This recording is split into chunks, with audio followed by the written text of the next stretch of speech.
ছিল সেটা মির্জা ভাই অলরেডি বলে দিয়েছেন আমার কথাগুলো। আসলে আজকে আমার মনে হচ্ছে যে আড্ডার কবিকে নিয়ে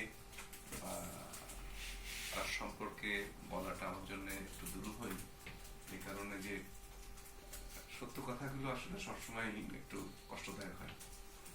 কষ্টদায়ক হয় এই কারণে, সত্য কথা বলতে আমরা যদি বলতে যাই যে অন্য ধারা রণ ভাই সেদিন বলেছেনই, আমি তাকে বলেছিলাম যে লেখার আলোচনা হওয়া উচিত। উনি বলেছিলেন যে আমরা সেটা করতে চাইনি এই কারণে যে অনেকেই মনক্ষুণ্ণ হয়। কিন্তু এটাও সত্য যে আমার মধ্যে যতটুকু আছে, যে শুদ্ধতাটুকু, সেই শুদ্ধতা যদি আমি অন্যের মধ্যে সম্প্রসারণ না করতে পারি, না করে দিই, তাহলে এটা আমার নিজের কাছেও একটা অন্যায়ের ব্যাপার হয়। যে ব্যাপারটা হয়ে যায় যে আমি যদি শুধু প্রশংসাই করে যাই একজন মানুষকে, তাহলে সে পথ হারাবে। এটাই বাস্তবতা। সে পথ হারিয়ে ফেলবে এবং সেটাই হচ্ছে আজকে আড্ডার কবি সম্পর্কে বলতে গেলে যে উনি ওনার জীবনের সম্পর্কে যা লিখেছেন, যার কবিতার সম্পর্কে যা লিখেছেন, সেক্ষেত্রে আসলে প্রাতিষ্ঠানিক শিক্ষা কোনো শিক্ষা না। প্রাতিষ্ঠানিক শিক্ষা একটা সার্টিফিকেট অর্জন করা, যেটাকে নিয়ে জীবন ধারণ করা যায় এবং জীবনে অর্জন মানে টাকা পয়সা ইনকাম করা, বাড়ি করা, যেটা সেই বিষয়টা প্রাতিষ্ঠানিক শিক্ষা দিতে পারে। কিন্তু প্রকৃত জ্ঞান, সেই জ্ঞানটা সারা জীবন ধরে মানুষকে অর্জন করতে হয়, নানাভাবে অর্জন করতে হয়। সেটা পড়ে অর্জন করতে হয়, আবার পড়ে অর্জন করতে হয়, মানে পড়াপড়ি করে, লেখাপড়া করে, আবার আচার পড়ে অর্জন করতে হয়, নানাভাবে অর্জন করতে হয়। সেই অর্জনটা হচ্ছে প্রকৃত অর্জন। মির্জা ভাই যেটা বলেছেন যে অনেকেই বাংলা সাহিত্যে আমাদের প্রিয় কবি লালন অথবা হাসন রাজা অথবা পাগলা কানাই, এই সমস্ত লোককবি যারা আমরা বলি, তাদের মধ্যে কিন্তু ওই প্রাতিষ্ঠানিক শিক্ষা ছিল না। ইভেন আমাদের যতগুলো নবী আছেন, আমি যদি ইসলামিক দৃষ্টিতে, সবাই মেষপালক, প্রান্তরের মেষপালক, সবাই বেশিরভাগ। সেই ক্ষেত্রে আমরা বলি যে প্রাতিষ্ঠানিক শিক্ষার যে মানুষের মেধা, মানুষের মননশীলতা, এটা হচ্ছে আসল কথা। কিন্তু যখন আমরা দেখি যে যিনি লেখালেখি করছেন বা লেখার মধ্যে আছেন, ধারাবাহিক লিখছেন, এবং তার লেখার মধ্যেই তিনি উল্লেখ করছেন যে তিনি নানা এই লেখার সাথে সংযুক্ত, কিন্তু তার লেখার মধ্যেই যদি নানা রকম অসঙ্গতি আমরা লক্ষ্য করি, তখন এটা কষ্টদায়ক এই কারণে যে উনি আমাদের আড্ডার কবি, আমার মনে হয়েছে যে উনি যদি লেখালেখি করেন দীর্ঘদিন, তাহলে উনার লেখক নামটাই আমার কাছে গ্রহণযোগ্য হচ্ছে না। উনি লিখছেন মোহাম্মদ মাসুদুর রহমান মাসুদ, মানে লেখক নাম হিসাবে এটা খুব একটা শ্রুতি মধুর না। উনি যদি লিখতে থাকেন, তা আমার মনে হয় যে প্রথমে আমি ওনাকে বলবো ওনার নামটাকে আগে চেঞ্জ করে ফেলুন, শুদ্ধ করে। মানে এই সার্টিফিকেট নাম তো দরকার নেই, লেখক নামেরও উনি তার শব্দ নাম বা অন্য কোনো নাম নিয়ে আসতে পারেন। এই নাম থেকেই উনি একটা সংক্ষিপ্ত রূপ নিয়ে সেটাকে একটা সুন্দর নামে পর্যবেসিত করতে পারেন। এটা আমার কাছে, মানে আমার উপলব্ধি আর কি। উনি করবেনই এমন কোনো কথা নেই, কিন্তু আমার উপলব্ধি লেখক নামের একটা শ্রুতিমধুর বাক্য থাকা দরকার। উনি এখানে উল্লেখ করেছেন যে ওনার প্রথম বই বের হয়েছে এবং যেটা প্রকাশক প্রুফ দেখাননি বলে উনি পরবর্তী রাগ করে আর মানে মনক্ষুণ্ণ হয়ে আর বই বলবেন। কিন্তু আমার মনে হয় যে প্রকাশক যদি ওনার কাছে প্রুফ দিতেন, সেটারও খুব যে উন্নতি হতো বলে মনে হয় না। এই কারণে যে এই লেখার মধ্যে তার নানা অসঙ্গতি, বাক্যে ভুল, বানান্ত অসংখ্য ভুল, এবং সমাপিকা ক্রিয়া, অসমাপিকা ক্রিয়ার নানা রকম জটিলতা। তো সেই ক্ষেত্রে ওনার মনে হয় যে এই বিষয়গুলো আগে নিজেকেই জানার বিষয়টা এর মধ্যে এসেছে। আগে নিজেকে শুদ্ধিকরণ অভিযান চালানো, নিজের মধ্যে শুদ্ধিকরণ অভিযান চালানোটা উচিত। ছন্দ নিয়ে যে ব্যাপারটা, উনি কিন্তু দীর্ঘদিন ধরে উনি একটা ছন্দের বই লিখেছেন, ছন্দের বই লিখছেন এবং সেখানে নানা রকম ভাবে ছন্দ শেখাচ্ছেন। আমার কাছে মনে হয়েছে উনার ছন্দেরই অনেক রকম ত্রুটি রয়ে গেছে। যেমন অক্ষরবৃত্তের ছন্দে তার যে চাল, এই চালের মধ্যে কিছুটা, হ্যাঁ উনি জানেন, বিষয়টা জানেন, কিন্তু কোথাও কোথাও যেন একটু ছন্দ পতন ঘটছে। সেই ছন্দ পতনটা কেন ঘটছে? কারণ হচ্ছে যে অক্ষরবৃত্তের যে চাল, সেই চালের মধ্যে তিনি সেই শুদ্ধতাটা আনতে পারছেন না। আবার স্বরবৃত্তের যে চাল, সেই স্বরবৃত্তের চালের মধ্যে উনি আরেকটা ভুল যেটা করেছেন প্রথমেই, সেটা হচ্ছে উনি প্রত্যেকটা কবিতার উপরে ছন্দ লিখে দিয়েছেন যে এই মাত্রা, এত এত মাত্রা, কিন্তু এই মাত্রায় যদি কেউ খুঁজতে যায় লাইন বাই লাইন, তাহলে কিন্তু সে খটকা খাবে। কিন্তু যদি লিখে না দিতেন, তাহলে কিন্তু মানুষ ছন্দটা বের করত, খুঁজে খুঁজে বের করত।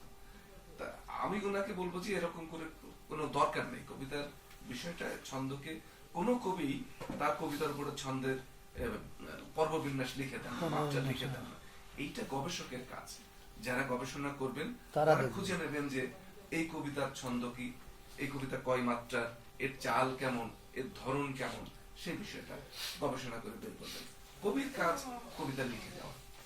সেক্ষেত্রে ওনার মাত্রাবৃত্তের ছন্দে রণভাই যেটা ধরতে পারছিলেন না, মানে এটা হচ্ছে যে উনি পর্ববিন্যাসটা করেছেন, কিন্তু লাইন বাই লাইন সেটা ঠিক করেননি। লাইন বাই লাইন আবার উনি যদি লিখে দিতেন যে 4-4, শুধু 4-4 লিখে দিতেন, 4-4-4 লিখেছেন, উনি পরেরটা তো খুঁজে পাচ্ছেন না, পরেরটা তো পরের লাইনে চলে গেছে, যার কারণে উনি খুঁজে পাচ্ছেন না। তো এই কারণে ছন্দ লিখে দেওয়ার কোনো দরকার নেই, তিনি খুঁজে নেবেন, যে পড়বেন এটা তার দায়িত্ব, তার দায়, তিনি লিখে নেবেন। তো আবার স্বরবৃত্ত এবং মাত্রাবৃত্তের কিছু ধরন আছে, সেই ধরনগুলো এখানে এক হচ্ছে না। যেমন স্বরবৃত্তের চালটা খুব চটুল, চিপকান তিনদার তিনজন মাল্লা চৌপর দিন ভর দেয় দূর পাল্লা, মানে একটু ছড়াচ্ছন্দ, যখন দ্রুত যাচ্ছে কোথাও কোথাও বাঁধবে না। কিন্তু মাত্রাবৃত্ত এবং স্বরবৃত্ত ওনার মধ্যে দুটা কম্প্যাক্ট হয়ে গেছে, মানে কম্প্যাক্ট হয়ে গেছে, যার কারণে একটার সাথে একটা আলাদা করা খুব মুশকিল হয়ে যায়। আমি মনে করবো যে মানে ওনাকে এই কথাগুলি বলবো যে এই বিষয়টাগুলো আরো একটু গভীরভাবে উপলব্ধি করা, জানা, আরো কিছু কবিতা পড়া, ছন্দের কবিতা পড়া, বিশেষ করে ছন্দের, উনি দেখলাম যে ছন্দের বইগুলো পড়েছেন, ছন্দের বই পড়েছেন, মাত্রাবিন্যাস কিভাবে হয় সেটাও দেখিয়েছেন তার ছন্দে, কিন্তু নিজের মধ্যে সেই আয়ত্তটা আসছে না। যেমন আমাদের এক বন্ধু আছেন হাসান রাফুন, এ পর্যন্ত তার বইয়ের সংখ্যা বোধহয় 60-এর ঊর্ধ্বে, 60-70-এর ঊর্ধ্বে হবে। আর উনি শুধু লেখেনি কৌশলগত লেখা, এই ছন্দ শেখার কৌশল, চলচ্চিত্র শেখার কৌশল, কবিতা শেখার কৌশল, কিন্তু তার কবিতায় যখন দেখি তখন সেই কৌশল,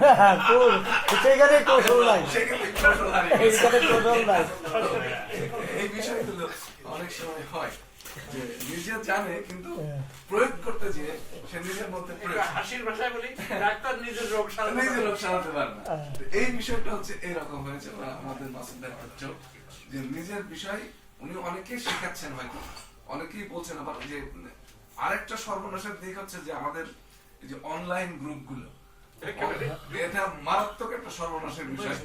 এনারা আমি দেখলাম যে অনলাইন বিষয়ে তারা নানা রকম কবিতা নিচ্ছেন, লেখা নিচ্ছেন, গল্প নিচ্ছেন এবং নানা রকম অ্যাওয়ার্ড দিয়ে দিচ্ছেন। অ্যাওয়ার্ড দিয়ে দেওয়ার পরে একজন লেখক মনে করছে, জানি আমি তো এই গ্রুপ আমাকে একটা সনদপত্র দিচ্ছে, একটা অ্যাওয়ার্ড দিচ্ছে, তার মানে আমার লেখায় তো কোনো ভুল নেই, আমি নিশ্চয়ই ভালো লিখি, যার কারণে তারা আমাকে অ্যাওয়ার্ড দিচ্ছে। আমি বলবো যে ওই গ্রুপ হচ্ছে সর্বনাশা গ্রুপ, মানে ওরা কবিদের সর্বনাশ করার জন্য উঠে দায়ী। যার কারণে আমি এই বিষয়ে যে পুরস্কার দিচ্ছে, অমুক পুরস্কার তমুক পুরস্কার, এটার বিরুদ্ধে আমি এক সময় ফেসবুকে একটা স্ট্যাটাস দিয়েছিলাম এবং খুব মজা করে। সেটা হচ্ছে যে আমরা সেটা হচ্ছে যে পলাশ, চন্দন কৃষ্ণ পাল, আর হচ্ছে নঈম, মানে নাইম ভাই, আমাদের নজরুল ইসলাম নাইম। এই পলাশের প, আর চন্দনের চ, আর নাইমের ন, এর হলো পছন। আমি দিলাম যে বাংলা সাহিত্যের সেরা পুরস্কার পোষণ পুরস্কার, পলাশ চন্দন নাইম ফাউন্ডেশনের উদ্যোগে এটা দেওয়া হচ্ছে এবং প্রেস দিয়ে সুন্দর করে একটা অ্যাওয়ার্ড দিলাম। নিচে ছোট করে লিখে দিলাম 3 লাখে 1 লাখ, মানে 3 লাখ দিলে 1 লাখ পাবে। মানে এটা হচ্ছে একটা আমার একটা প্রতিবাদ ছিল এই সমস্ত পুরস্কারের বিরুদ্ধে একটা প্রতিবাদ।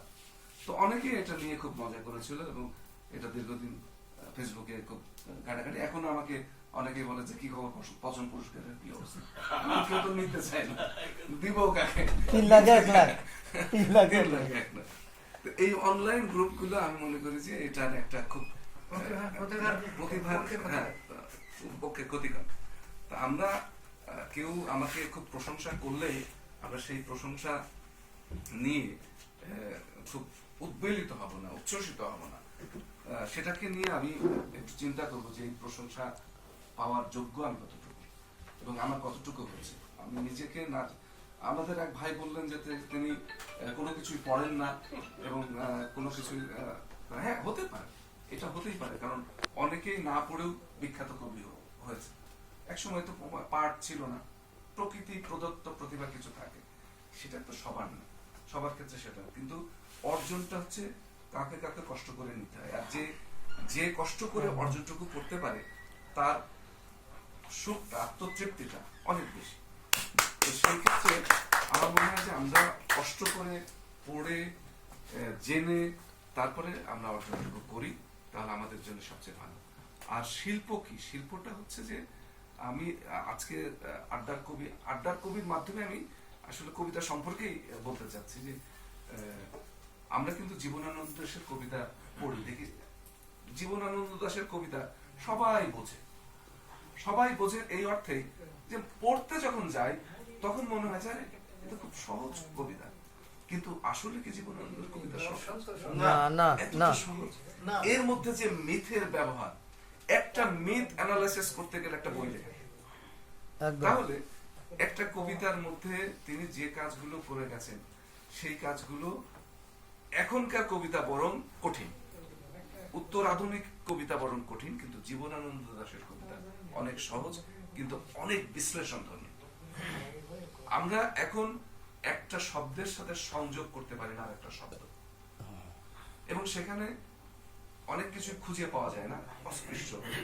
এটা এক ধরনের কবিতা এই কারণে বলি যে শিল্পের কোনো মানে কি বলা যায়, অতিকৃতি হয় না, অ্যাবস্ট্রাক্ট শিল্প সবসময় অ্যাবস্ট্রাক্ট, এবং সেই অ্যাবস্ট্রাক্ট শিল্পের মধ্যেই আমাদেরকে নানা রকম চিন্তা চেতনা, আমাদেরকে নানা রকম প্রাসঙ্গিক অপ্রাসঙ্গিক জিনিস খুঁজে নিতে হয়, এবং সেই খুঁজে নেওয়াটাই হচ্ছে শিল্পের প্রধান কাজ। আমরা যদি সবকিছুই বলে দিতে চাই, সবকিছুই বলে দিই, তাহলে তার মধ্যে কাব্যিকতাও থাকে না, তার মধ্যে ছন্দও থাকে না। আমি যতই ছন্দ নিয়ে কাজ করি, সেই ছন্দের মধ্যে যদি আমার বিষয় না থাকে, সেই ছন্দের মধ্যে যদি মানুষের ভালো লাগা না থাকে, কাব্যিকতা না থাকে, উপমা উৎপ্রেক্ষা না থাকে, তাহলে সেটা সার্থক কবিতা কখনোই হয়ে ওঠে না, সার্থক গল্পও কখনো হয় না।